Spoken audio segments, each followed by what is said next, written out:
One વિભાગના બોરમાં ગેરરીતનો આક્ષેપ. જંગલી પ્રાણીઓ માટે બનાવેલા કુંડમાં પાણી ન પહોંચતા ગ્રામજનોનો રોષ.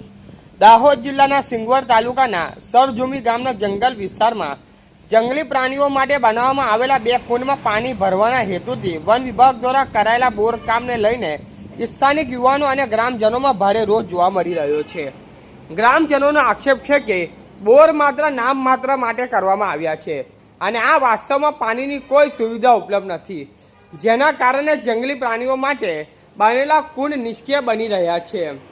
મુનાવાની અને સિંગાપુર ગામના જાગૃત યુવાનો પરમાર, નિરંજનભાઈ, ભાવિનભાઈ ડામોર, સાગરભાઈ, મહેશભાઈ, રોહિતભાઈ, રમસુમભાઈ નીનામા, કિરણભાઈ, લાલાભાઈ ડામોર, વિપુલભાઈ, ચિમનભાઈ ડામોર, સોહિલભાઈ, કલજીભાઈ તથા ડામોર, વિનોદભાઈ, કારુભાઈ સહિતના ગ્રામજનો દ્વારા ઈસર મુલાકાત દરમિયાન બોરની હાલત સામે લાવવામાં આવી હતી.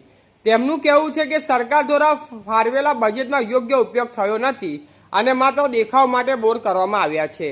ગ્રામજનોની માંગ છે કે આગામી 30 દિવસમાં સંબંધિત અધિકારીઓ દ્વારા ઈસરની તપાસ કરવામાં આવે અને બોર મારફતે કુંડમાં પાણી પહોંચે તેવી વ્યવસ્થા કરવામાં આવે. જો બોરથી પાણી ન મળે તો નજીકથી પસાર થતી નળ સે જળ યોજના લાઇનમાંથી પાણી જોડીને કુંડ ભરવાની વ્યવસ્થા કરવી જોઈએ, જેથી જંગલી પ્રાણીઓને પાણી મળી રહે. સ્થાનિકોએ સરકાર અને વન વિભાગની સમક્ષ રજૂઆત કરી છે કે આ મામલે તાત્કાલિક કાર્યવાહી કરવામાં આવે અને જવાબદાર અધિકારીઓ સામે યોગ્ય પગલાં લેવામાં આવે. રિપોર્ટર હિંમતભાઈ પટેલ, સિંગવડ. બધું ઉતારી જાય